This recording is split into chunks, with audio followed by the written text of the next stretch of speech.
Si, lorsque tu es dans le plaisir, qu'automatiquement, quelques jours après, tu fais du mal à l'autre, tu provoques une dispute, tu crées une relation conflictuelle où il t'arrive quelque chose, c'est un signe très flagrant, très marquant que tu portes la blessure d'humiliation. D'accord? Quand on porte la blessure d'humiliation, c'est la blessure de la liberté, c'est la blessure de si je suis libre, d'accord, je suis puni, d'accord. C'est-à-dire que lorsque tu vas évoquer cette liberté-là, c'est pas la liberté de la femme forte, indépendante, ou même du mec indépendant qui va dire, ou même du mec dans son ego qui va dire ouais, je fais ce que je veux quand je veux, d'accord. C'est pas ça cette liberté. C'est la liberté d'être qui on est, de faire réellement ce que l'on a envie. Si tu as vécu dans une famille chaotique, par exemple, avec une mère autoritaire, un père absent, ou un père autoritaire et une mère absente, ça ne veut pas forcément dire absente, on n'est pas sur le côté ne pas être là, on parle d'émotionnel, d'accord. Mais si tu as vécu avec le parent qui s'occupait de toi, qui te donnait les soins, attention, qui te donnait les soins, ça peut être aussi qui te sécurisait avec l'argent, d'accord. Ça peut être aussi qui te... C'est un des parents qui était lié aux besoins de sécurité, boire, respirer, manger et donner de l'amour, d'accord. Donner et recevoir, du coup, pour toi en tant qu'enfant, ok. Euh, Ce parent-là, lorsque tu prenais ton kiff, c'est-à-dire que tu mangeais, on est sur des besoins vitaux, respirer, boire, manger, réfléchir, donner une opinion, danser, euh, prendre du plaisir en mangeant, prendre du plaisir dans sa sexualité, prendre du plaisir dans son couple, être dans le bonheur, être dans sa pleine liberté, vouloir se dire qu'on peut déménager, vouloir se dire qu'on peut aller voyager, vouloir se dire que on veut aller s'acheter une maison, vouloir se dire que on a envie de transmettre parce que bah, finalement voilà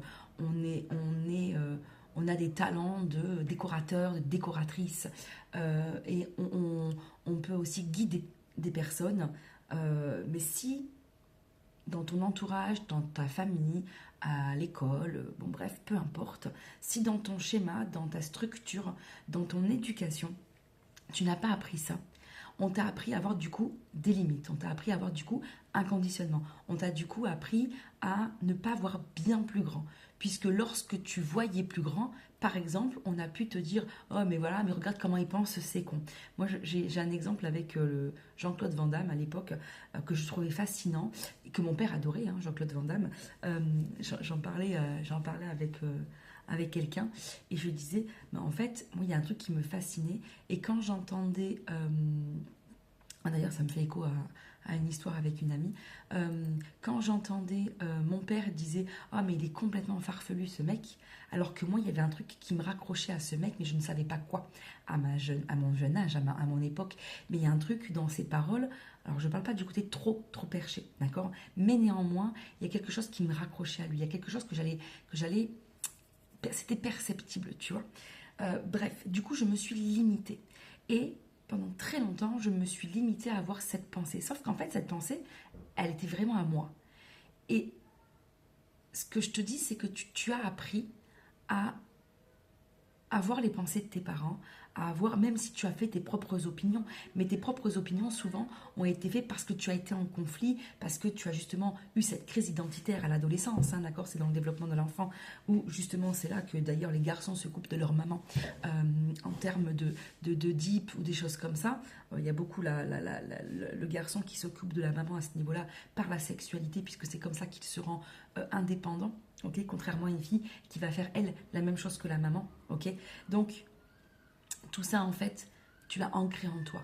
Mais si en réel ton vrai toi, ton toi là intérieur, bah, il a envie d'être libre, il a envie de faire vraiment ce qu'il veut.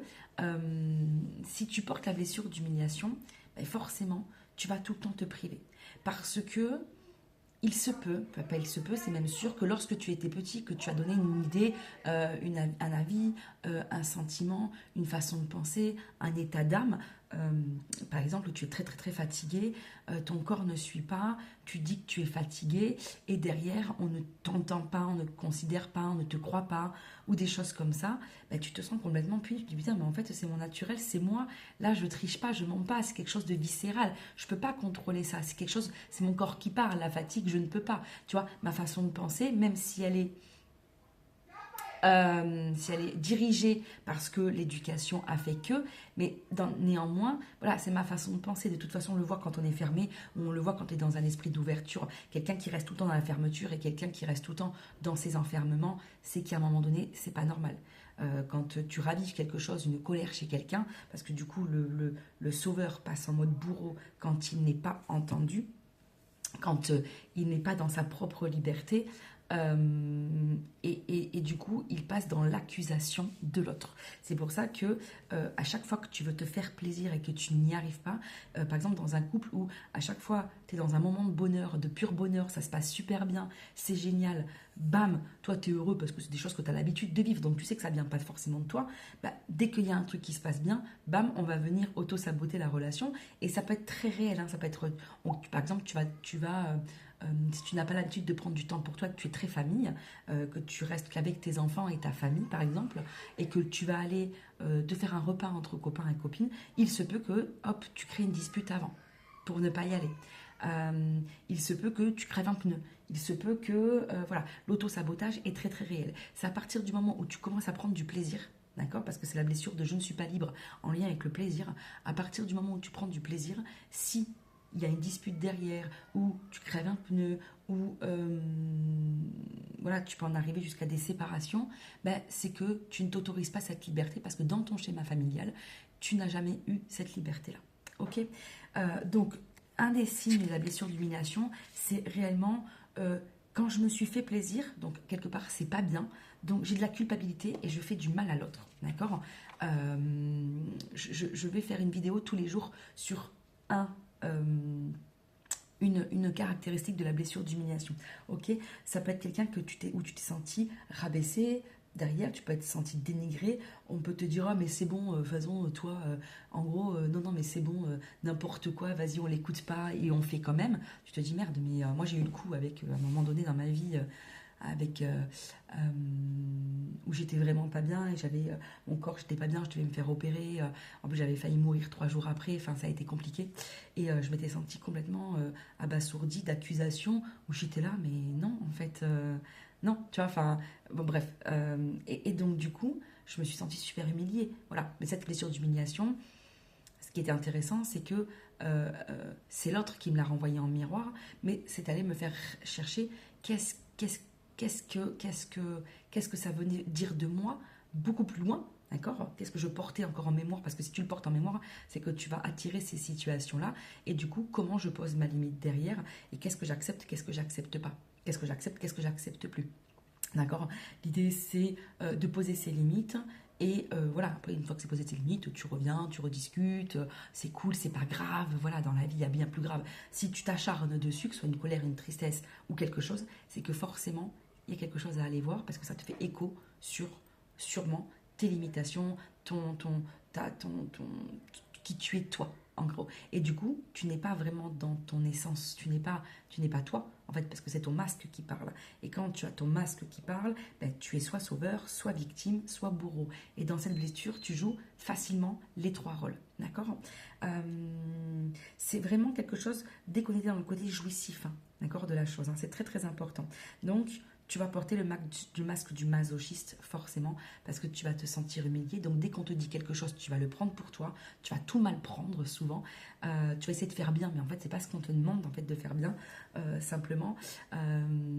Parce qu'en fait, tu n'es pas authentique et tu n'es pas toi. Tu n'es pas dans ta liberté. Si dans ta liberté, tu es quelqu'un, en fait, qui kiffe voyager, mais qui voyage pas. Si tu es quelqu'un qui a besoin de, je sais pas moi, alors ça c'est tout un travail sur les besoins, mais si par exemple tu es quelqu'un qui a besoin de transmettre, comme moi par exemple, quelqu'un qui a besoin de transmettre, mais qui a besoin aussi d'être dans cet amour, l'amour est très important dans sa vie par exemple, si tu te sens limité dans ton couple et que tu n'arrives pas à transmettre, ou si tu n'arrives pas à transmettre ou l'inverse, si tu te sens limité dans ton travail, parce que tu te sens limité dans ton couple, et limité dans ton couple parce que tu te sens limité dans ton travail, enfin bref, hein, ben, en fait, tu n'es pas dans ton toi, d'accord?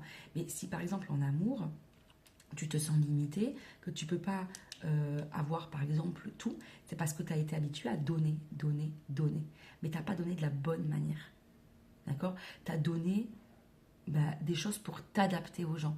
Tu n'as pas donné parce que toi, tu avais envie de le donner. D'accord? Et c'est ça qui fait mal souvent dans les relations amoureuses parce que tu es soit souvent en soumission et tu acceptes et à un moment donné, tu pètes des plombs, ou soit en fait, mais c'est parce que tu t'es pas donné à toi-même. Donc tu ne peux pas donner à quelqu'un ce que tu n'as pas. Clairement. D'accord? Et ça, ça se soigne, ça se transmute. Moi, je dis souvent, je ne vous guéris pas, je vous rends à vous-même. Et l'idée, c'est que vous puissiez justement enlever ces barrières, enlever ces limitations, pour que vous puissiez vous-même vous donner. Donc, enlever les jugements, les critiques, tout ça, hein, tout ce qu'on vous a dit lorsque vous étiez dans le plaisir. Euh, Cessez d'être dans le contrôle de vous-même. Parce que moi, j'ai une phrase qu'on m'a dite il n'y a pas longtemps. Bon, en gros, c'était je t'aime profondément, mais je ne peux pas te donner plus parce que j'ai peur de te décevoir et que ce soit pas possible. Mais du coup, la personne, du coup, est dans le contrôle complet, tu vois. Et elle s'empêche d'être dans le plaisir. Et dès qu'il y a quelque chose où ça pourrait bien se passer, où les choses pourraient être hyper fluides, mais dans tous les côtés, ben, on va se limiter, on va créer des conflits, amplifier des conflits, détériorer des images, par exemple, culpabiliser, parce qu'en fait, j'ai été dans le plaisir, et dès que moi je suis dans le plaisir, c'est pas mon schéma. Ça n'existe même pas. D'accord? Et là, en fait, tu vas pouvoir dévier l'énergie. Dès que l'énergie positive, elle arrive, tu crées le conflit. C'est très facile de savoir aussi c'est toi, aussi c'est l'autre. Simplement, quand ça vient de toi, il faut voir son schéma familial. Moi, personnellement, dans les relations, dans les choses, il y a des choses sur lesquelles j'étais habituée, donc il n'y a aucun souci par rapport à ça. Si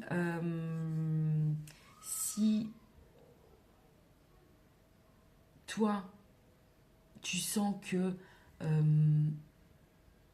en fait, tu te dis, en fait, c'est juste, je prends du kiff et moi, j'ai l'habitude de faire ça.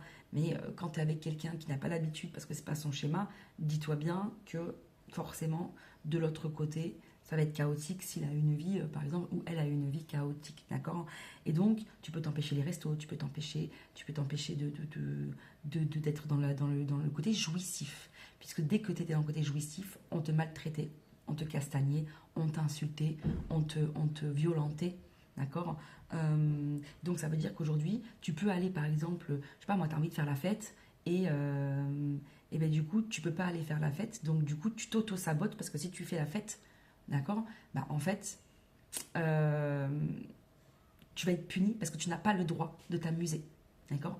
Parce que dans ta vie, dans ta jeunesse, tu n'avais pas le droit de t'amuser parce que tu étais responsable peut-être d'une famille ou tu as joué un rôle de responsable qui ne t'appartenait pas. Peut-être que tu as joué un rôle de parent. Donc dans ces cas-là, bah, en fait, tu n'as pas le droit de t'amuser.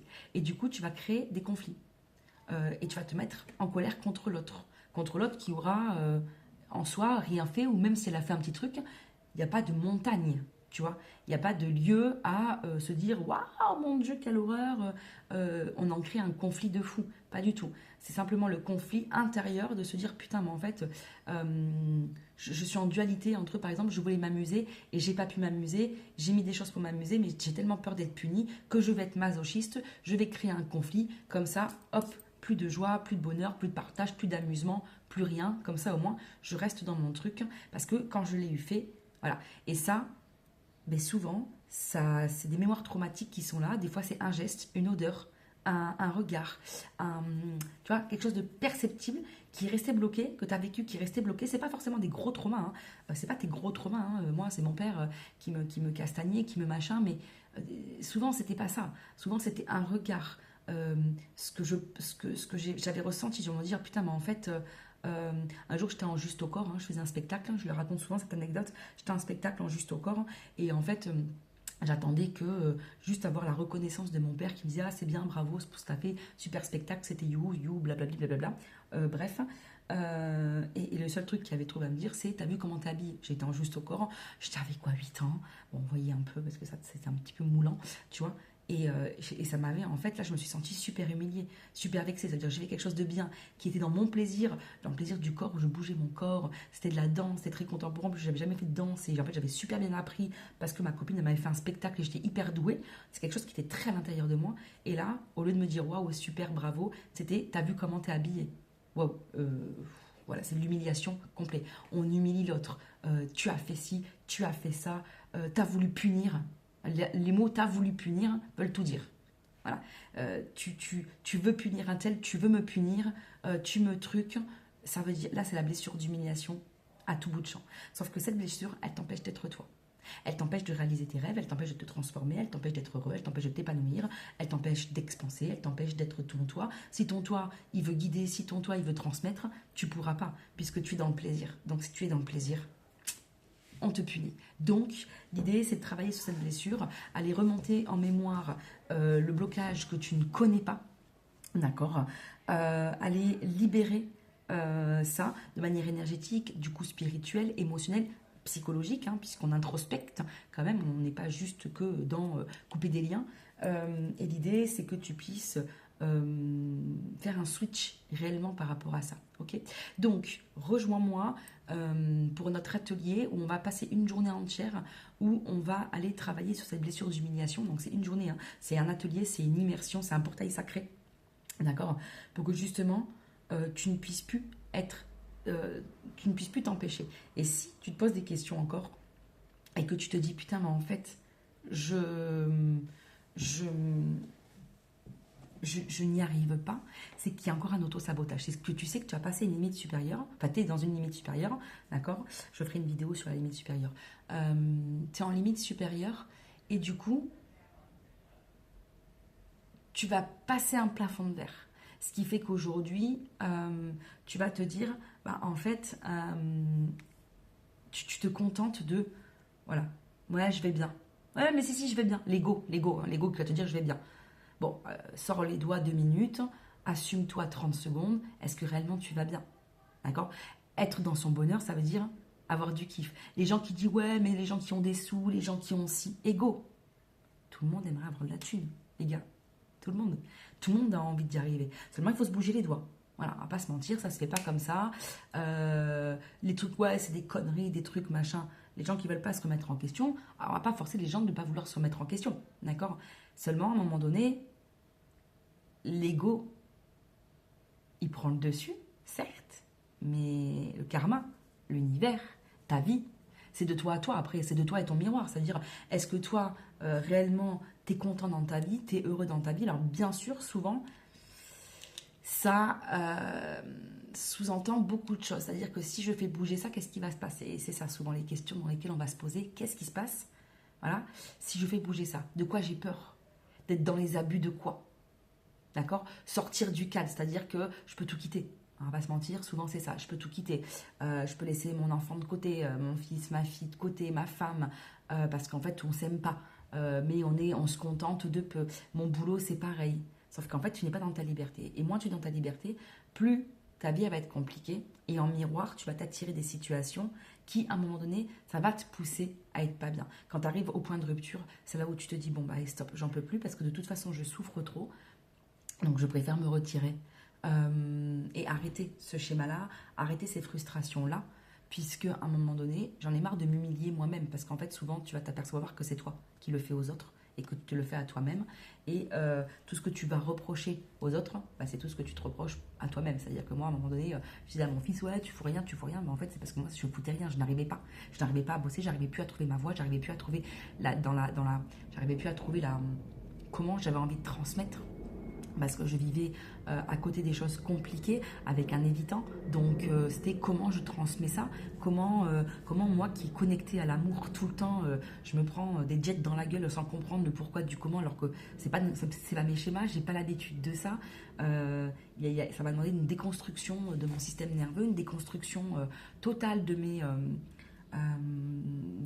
blocages, enfin de mes traumas, surtout de mon système nerveux, en me disant waouh, comment aujourd'hui tu peux poser tes limites quand tu aimes profondément quelqu'un, en fait. Qu'est-ce qui, aujourd'hui, par amour de toi, par amour de l'autre, tu es capable d'accepter, tu es capable de te sacrifier, jusqu'à un moment donné, bah, tu te dis non, je peux plus me sacrifier, parce que si je me sacrifie, c'est moi qui pète des plombs, et l'idée n'est pas de culpabiliser l'autre, l'idée n'est pas de rendre mal l'autre, l'idée n'est pas de se déchirer, l'idée c'est d'être ensemble, et voilà, et c'est, après voilà, c'est un travail de tous les jours, pour créer quelque chose d'ancré et de concret, si tant est que, bon, bah voilà, les deux veulent bien avancer, ok, mais c'est à quel point, quand j'aime la personne, à quel point je laisse les choses m'humilier. Et souvent, ça fait référence à ton passé. C'est-à-dire que moi, j'ai les références de mon père. Ben, en fait, tu aimes tes parents, hein, voilà, c'est comme ça, même si tu les détestes pour tout le mal qu'ils t'ont fait, il y a ce qu'on appelle l'attachement qui est là. Et donc, c'est pour ça que c'est très important aussi de travailler l'attachement, puisque tu as habitué ton corps à croire que cet amour que toi tu conçois comme ça est égal, on me fait du mal. Voilà. Et en fait, si tu ne travailles pas ce système d'attachement, et si tu ne travailles pas cette blessure d'humiliation, elle va tout le temps, tout le temps, tout le temps, tout le temps revenir. D'accord. Ça, c'était pour un point, parce qu'il y en a beaucoup des points sur la blessure d'humiliation, donc je referai une vidéo demain sur la blessure d'humiliation. Donc, si tu veux toi aussi arrêter, voilà, et stopper cette blessure d'humiliation, mais c'est plus pour te rendre à toi-même, d'accord, retrouver ta liberté. L'idée, c'est pas de se dire, oh là là, je vais tout changer. L'idée, c'est de se dire, ok, là où je reçois un blocage, je me sens pas libre de moi-même, je me sens pas libre de mes pensées, je me sens étouffée, je me sens emprisonnée. Je sais pas ce qui va se passer, parce qu'en fait, réellement, c'est ça. C'est je sais pas ce qui va se passer. C'est-à-dire que là, aujourd'hui, par exemple, j'ai une cliente, bon, qui sait qu'il faut qu'elle se sépare, clairement. Elle a compris que dans sa vie, voilà, elle se sent enfermée, elle sait que c'est avec son mari, elle sait que c'est avec ses enfants, et elle n'y arrive pas parce qu'elle se sent limitée dans les conditionnements. Tu vois, donc on est dans les limites. Elle ne peut pas prendre du plaisir parce que si je prends du plaisir, je me fais punir par mon mari, par mes enfants, par un Pierre, Paul, Jacques, tatati, tatata. Donc je ne suis pas dans mon état. Sauf que la vie la rend malade de plus en plus. Elle se sent étouffée. Elle va péter les plombs. Voilà. L'idée, c'est que elle peut ne pas péter les plombs en plus en famille. C'est ce que je lui ai dit, c'est qu'à un moment donné, tu peux revisiter aussi la notion de ton enfermement aujourd'hui. Tu peux péter les plombs et te dire, oh là, je peux pas, et en fait, simplement t'autoriser juste à être toi-même, et finalement, que ça se passe bien dans ton couple. T'es pas obligé de tout péter. C'est parce que simplement, de soi à soi, elle y est pas. Elle y est pas. C'est une nana qui est faite pour guider clairement les autres. Elle a une âme de thérapeute, une âme de guide à travers un métier plus corporel. D'accord, mais ça peut être de la décoration, ça peut être bon, bref, toute autre chose. Et du coup, elle n'y arrive pas en fait parce que dans sa famille, la femme a toujours été dans l'ombre de son mari. Dans sa, alors il y a beaucoup de dépendance hein, malheureusement, mais la femme, dans sa famille, la femme était une mère. Si tant est qu'il y a eu des divorces, elle ne voudra pas divorcer dans sa famille. Mais des fois, ça remonte à quelques générations, où quelqu'un a voulu être libre, il y a eu des drames, parce qu'avant, la liberté chez la femme, c'était compliqué, il y a eu des drames, ce qui fait que, ce qui est posé, c'est que plus jamais, à côté, on pourrait être libre, d'accord. Il y a souvent des choses qui ne t'appartiennent pas. Et c'est ça, en fait, le blocage émotionnel, on ne peut jamais savoir d'où il vient. Le conditionnement, on ne peut pas savoir d'où il vient. S'il faut, c'est en lien avec ton trauma, ta famille, ta lignée directe. S'il faut, c'est en lien avec un sentiment, avec une lignée, avec toi, avec un archétype. S'il faut, c'est en lien avec un sentiment, avec une peur, avec un besoin non satisfait. S'il faut, c'est en lien avec un grand-père, une grand-mère, une tante. Mais s'il faut, c'est en lien avec quelque chose de beaucoup plus lointain dans tout ce qui est systémique et en lien avec la conscience collective. D'accord. Et donc, c'est ça qu'on va aller rechercher pour repérer, là, aujourd'hui, qu'est-ce qui fait que tu es dans cet enfermement et que tu ne peux pas aller plus loin parce que justement, tu as toutes ces peurs-là. Mais ces peurs, elles ne t'appartiennent pas. Ces peurs et ces croyances ne t'appartiennent pas, d'accord. Et quand tu vas aller libérer ça, de te dire, oh punaise, mais moi en fait je peux plus, parce qu'en fait tu te rends compte que tu as un point de rupture, quoi. Tu peux plus, tu es en colère contre tout le monde, il y a tout le monde qui change autour de toi, enfin voilà, il y a plein de signes qui fait que, oulala, le changement c'est compliqué. Ben, c'est cette blessure d'humiliation. Alors que si tu la travailles, tu verras qu'en fait tout se passera bien, et que toi-même t'assumeras. Moi, ça me rappelle quand j'ai commencé, moi je m'en suis dit, mon Dieu, mais comment je vais dire à ma famille que je suis médium télépathe, que je suis ci, que je suis ça, mais ils vont me prendre pour une illuminée, alors que pourtant j'ai le côté psycho, hein, forcément. Euh, alors que j'ai si, enfin voilà, c'était compliqué de faire le lien entre des différentes parts de moi et d'assumer ces différentes parts de moi et surtout de les assumer dans un même métier qui est soit très perché et là en fait mon Dieu quelle horreur, ou soit très psycho et mon Dieu quelle horreur aussi, ou soit très médical, très scientifique, mon Dieu quelle horreur, ou soit très coach et là t'introspectes pas du tout, c'est génial, on est dans l'action, mais voilà, on n'est pas en profondeur, on n'est pas la racine.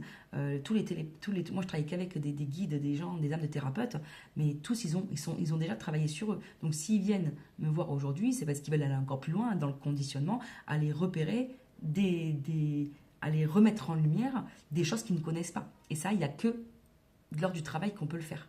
Parce que je vous emmène dans ce travail-là à les connecter voilà, de manière plus spirituelle, mais plus introspective, donc psychologique. Il n'y a rien d'ésotérique là-dedans, hein, c'est de la psychologie pure et dure, d'aller introspecter et d'aller remonter en mémoire ce qui doit être remonté. Voilà, ça peut être un geste, ça peut être, comme je vous ai dit, une odeur, un regard qui a fait toute la différence, mais un fait, un sentiment, une peur, quelque chose, les mots qui vont être très marquants.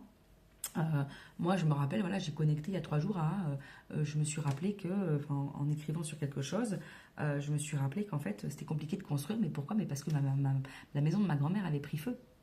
J'étais là, ouais. Et moi, je vais à tout prix construire une maison. Et j'avais bloqué sur le fait de que ce soit mon père, l'insécurité. Mais en fait, oui. Mais l'insécurité, elle vient bon, peut-être de mon père, mais elle vient de ma mère. Parce qu'en fait, les femmes, en fait, quand elle a été seule, elle a élevé ses enfants, la maison a brûlé, elle a perdu ses enfants, elle a tout perdu. Donc, c'est compliqué de construire seule. Du coup, on se réfère toujours à un homme, par exemple. Voilà. Et moi, je viens péter tout ce côté-là en disant, non, en fait, moi, je construis aussi ce que j'ai besoin de construire dans ma vie. Et je ne dépends pas. Voilà. Par contre, je suis à deux. Par contre, je suis en partenariat. C'est mon partenaire. Là, on est intrinsèquement dépendants l'un de l'autre. On a besoin du duo, on a besoin du couple, on a besoin de l'amour. L'amour, c'est la plus belle chose qu'on peut avoir, tu vois. Mais si tu es limité dans ton schéma familial à ne pas aimer, hein, à t'engueuler, à te déchirer, à t'insulter, à l'homme dominant ou à l'homme violent, la femme soumise, tu vois, ou la mère autoritaire et l'homme comme ça, il n'y a pas d'amour. C'est pas de l'amour, c'est de l'attachement. C'est de l'attachement et des trucs traumatiques. Donc quand tu t'autorises l'amour, c'est terminé. Ok? Voilà, ça je pourrais parler de ça. Donc si tu veux nous rejoindre pour la journée, tu vas voir, ça va être une journée très très très intense. Hein. Il va y avoir un avant, un après, hein, clairement. Il y a une transformation radicale. Souvent, tu vas avoir des trucs physiques qui vont se passer le lendemain. Je dis pas que c'est agréable sur le moment parce qu'on va revisiter des choses qui sont pas agréables, pas forcément ton passé, mais des émotions, tu es là, qui ont besoin d'être sorties parce que c'est pas les faits. Hein, les faits, tu les connais. Je m'en fous de ce qui s'est passé. C'est l'émotion qui a été cristallisée que tu ne te rappelles pas. Sur un fait que tu connais peut-être déjà, tu vois. Et quand tu vas te dire, waouh, punaise, ça m'a remis en conscience. Waouh, j'ai traversé ça. Et ça, en fait, je le libère et je m'aperçois que finalement, merde, je suis pareil. Je suis devenu un bourreau pour quelqu'un d'autre. Super. Le bourreau de moi-même, le bureau, que c'est moi qui me limite, que c'est moi ci, que c'est moi ça. Bon, bref, patati, patata. Tu vas te dire, c'est bon, stop, j'arrête. Parce qu'en fait, quand tu le vis, toi, l'émotion, c'est là où tu arrêtes. Par contre, si tu apprends juste quelque chose en disant oui, d'accord, je connais la blessure, tatati, tatata, j'ai été voir plein de thérapeutes, parce que si, parce que ça, j'ai été faire ci, j'ai été faire ça, donc j'ai vu plein de gens, plein de thérapeutes, mais en fait, ça ne sert strictement à rien. Enfin, si, ça t'a aidé d'arriver jusque-là, très bien. Parce que d'ailleurs, comme je te dis, je ne travaille qu'avec des personnes qui ont déjà fait un travail sur elles, ok? Parce que je vais m'emmerder à réexpliquer tout plein de choses, ok? Mais du coup, tu ne peux pas aller plus loin parce que là, pour l'instant, tu n'as travaillé qu'avec de la mémoire conscientisée, du mental. Nous, on va rechercher, au fond, le cœur, l'émotion qui a été cristallisée, certainement à un fait que tu connais, des fois que tu connais pas, qui ne t'appartient pas forcément d'ailleurs. Et c'est ça qu'on va remonter en surface. C'est ça qu'on va aller libérer. Quand c'est compliqué dans tes histoires d'amour, que c'est toujours compliqué dans tes histoires d'amour, souvent les évitants, les fuyants, les choses comme ça, c'est parce qu'il y a une peur de l'amour, il y a une peur de l'engagement. Donc, socialement, c'est les gens parfaits, parce qu'ils portent la blessure d'injustice en plus, donc ils sont parfaits, ils sont top, mais vraiment, et puis c'est des gens top, hein, voilà, c'est pas des manipulateurs, enfin, ils ont beaucoup de degrés de manipulation, on va pas se mentir, ils sont très hauts dans la manipulation, c'est des manipulateurs, d'accord? Mais on n'est pas sur du pervers narcissique, hein, d'accord? C'est vraiment, voilà, il y a vraiment des choses dedans. Attention, ne pas confondre les fuyants, les évitants, les manipulateurs et les pervers narcissiques, hein. Tout le monde n'est pas pervers, tout le monde dit pervers pour rien, mais non. Par contre, il y a des, malheureusement, hauts degrés de manipulation, mais parce que c'est les blessures. Voilà. Il y a souvent un souci d'engagement. C'est pour ça que les relations sont toujours très courtes, très intenses. On aime beaucoup au début, première année, deuxième année. Et après, on aime, mais on ne se reconnecte plus à l'amour parce que on a peur de souffrir. Donc, on ne veut pas donner à l'autre pour pas que l'autre il souffre, parce qu'en général, on l'aime, mais on ne lui donne pas. Donc, on lui dit oui, je t'aime, mais non, je ne te donne pas. Donc, en fait, il y a une incohérence entre ce que je te dis et les preuves que je te montre et ce que je te fais dans la vie. Du coup, l'autre en face, même s'il est plus dans ses traumas, mais il se dit waouh, en fait, mais moi c'est pas comme ça que je conçois l'amour. L'amour, je la conçois à deux. Et si c'est quelqu'un qui te dit oui, je t'aime, mais finalement, en fait, tu n'es pas importante dans ma vie, tu ne passes pas. Alors quand je dis en priorité, c'est en priorité après soi quand même, hein, d'accord, mais tu ne passes pas en priorité, c'est qu'il y a un souci. Voilà. Et ça fait aussi partie de la blessure d'humiliation. Bien pour l'un, d'ailleurs, pour celui qui fait, voilà, le bourreau, parce qu'il devient bourreau, forcément, puisqu'il se contrôle, il se cadre et il se met des propres limites, d'accord. Et pour celui qui subit, et parce que l'autre subit, donc c'est une victime, d'accord, et elle se met aussi des propres limites pour garder un amour, d'accord. Elle se sacrifie, donc elle se limite à accepter des choses toutes petites pour être aimée, pour continuer le lien. Parce qu'il y a être aimé et continuer le lien. Des fois, c'est pour être aimé tout court, beaucoup d'ailleurs. Et ensuite, après, c'est pour continuer le lien, parce que quand il y a un réel lien d'amour, voilà. D'accord. Donc ça, en fait, si tu enlèves cette blessure d'humiliation, ça peut réellement changer la donne dans une relation. Réellement. Les personnes peuvent se positionner et tout n'est pas obligatoire. C'est pas parce que tu te positionnes. Oui, bien sûr que tu risques de perdre des gens au passage, on va pas se mentir, d'accord? Mais c'est rare. Parce qu'en fait, tu le dis d'un naturel, l'autre, ça a changé, ça a switché, t'as coupé des choses, t'as coupé des liens, tout est ok, c'est dit de manière bienveillante, tout le monde comprend et tout le monde peut se réunir. Tu vois, quand il y a des conflits dans les gens, dans les couples, dans les amis, en fait, tout peut se réunir, tout peut être bien. Il suffit juste de libérer ça. Et souvent, les tristesses, les colères, c'est parce qu'il y a ça qui tourne derrière. Ok ? Voilà, donc je t'invite à nous rejoindre dans cette journée. Tu cliques sur le lien de ma bio Instagram, de ma bio Facebook, voilà, il y a le lien. Tu passes un test pour voir où tu en es. Tu vas recevoir une masterclass d'1 h 30 sur les blessures de l'âme en général. Et ensuite, si tu es décidé à faire l'atelier, tu regardes, tu as une page justement où tu peux commander, tu peux t'inscrire justement pour refaire l'atelier avec nous sur la journée pour qu'on puisse justement aller débloquer tout ça. Okay, tu vas voir qu'il y a vraiment un avant, un après. Tu passes de quelque chose de très limité à je voyage, je me fais plaisir, finalement je divorce pas, finalement je transmets, donc du coup je te fous plus la pression à toi parce que voilà, je revois des amis, je suis libre, je suis de moi à moi, je me sens pas enfermée, je me sens plus enfermée. Voilà, tous les rêves et toutes les possibilités que tu peux y avoir, que tu peux y mettre derrière. Voilà pour ça, j'espère que voilà, si tu as des questions, tu n'hésites pas à me poser toutes ces questions en commentaire, d'accord. J'y reviendrai volontiers, soit à travers une autre vidéo directement, où je regrouperai plusieurs questions, soit directement en message privé. Voilà. Allez, je t'embrasse et je te dis à très vite pour une nouvelle description de cette blessure d'humiliation. Bye bye.